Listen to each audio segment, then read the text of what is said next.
the amount of information that's been created from the dawn of humanity, since human beings walked this planet to the year 2003, which is only, a decade and a half ago, that amount of information, how long does it take to create that nowadays? 2 days. The amount of information is doubling at dizzying speeds, but how we learn it, how we absorb it, focus, retain it, apply it, is pretty much flatline. And that growing gap creates something called anxiety. They call it information fatigue syndrome because everything's a syndrome, right? Yeah. Higher blood pressure, compression of leisure time, more sleeplessness. So we live in an age where, electric cars and spaceships that are going to Mars, but our vehicle of choice when it comes to learning and education is like a horse and buggy. Like the education system we all grew up with the 20th century education that prepared us for a 20th century world, which at the turn of the 20th century was working in farms and factories. And that's what the education was. It was assembly line, cookie cutter, one size fits all. But now we live in a world where the world's changing so much. Someone graduating school today is going to have 8 to 14 different careers. Can you imagine that?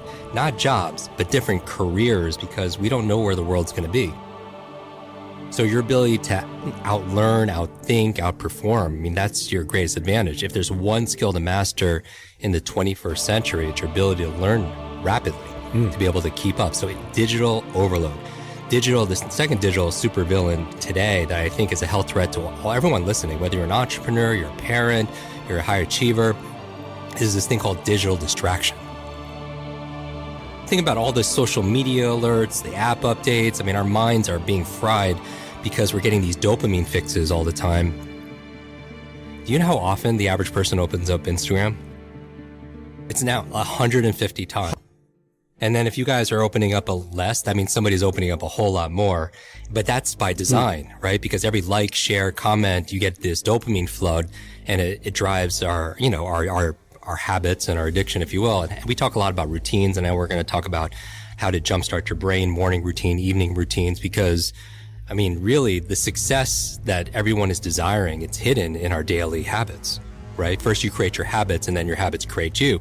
But one of the things that a bad habit, the most successful people, they have their to-do list, and we all have our to-do list. But I've also noticed that some of the highest achievers, they have a not to-do list. You know what I mean? They have a list of non-negotiable things they will not indulge in because, we've all read the book Good to Great. You say no to good so you can say yes to great, right? And a lot of times when you get more and more successful, you suffer from this opportunity stress, right? You get more and more offers, more and more opportunity, and you can't say yes to everything. And that's a big challenge because then you have so many windows open on your computer. And even if they're minimized, they still take up energy and they still take up space and memory. And you wonder why you're fatigued all the time. You wonder why you don't have the mental energy to do the things that you need to be able to do.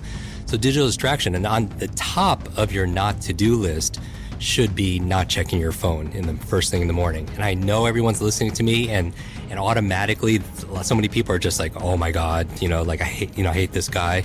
But the first hour of the day, the reason why you don't want to pick up your phone is because, and we're all guilty of this, is because it rewires your brain for 2 things. Number 1, it rewires your brain for distraction. When you wake up first thing in the morning, you're in this relaxed, alpha, creative, very suggestible state, right? You just woke up. And so you have to be very careful and protect and stand guard to your mind from outside influences. Because number 1, the first thing you see on your phone, you're watching these cat videos and everything that's going on social media, you're getting these dopamine flood, which is building your distraction muscles.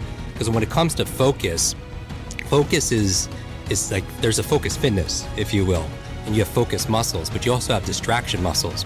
And a lot of people, their distraction muscles are way overdeveloped because of picking the phone up first thing in the morning. But the second reason for a neurological reason why you don't want to pick up your phone the first hour of the day is because it also rewires your brain for reaction. It's training your brain to be reactive.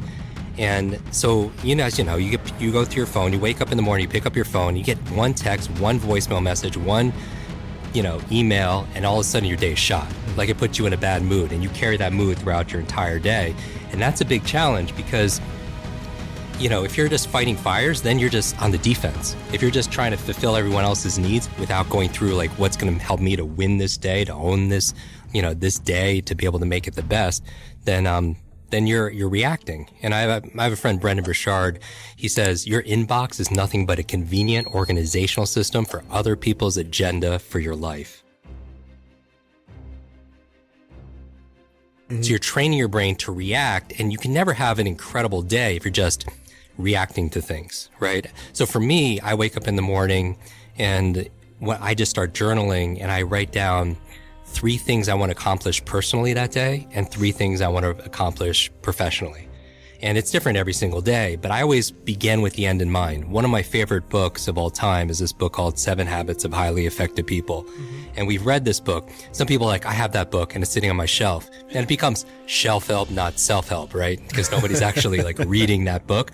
Because so many people buy books. And I like to encourage people to read at least 1 book a week. Because the average person reads about 2, maybe 3 books a year. But what I love about reading, number 1, is the best exercise, for your mind. And, it's like reading is to your mind what exercise is to your body. It's an incredible workout.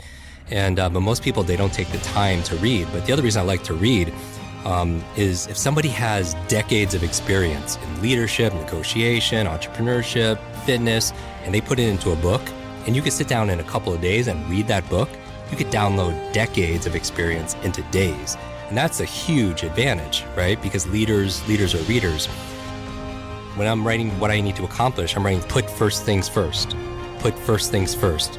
Meaning I believe that the most important thing is to keep the most important thing the most important thing.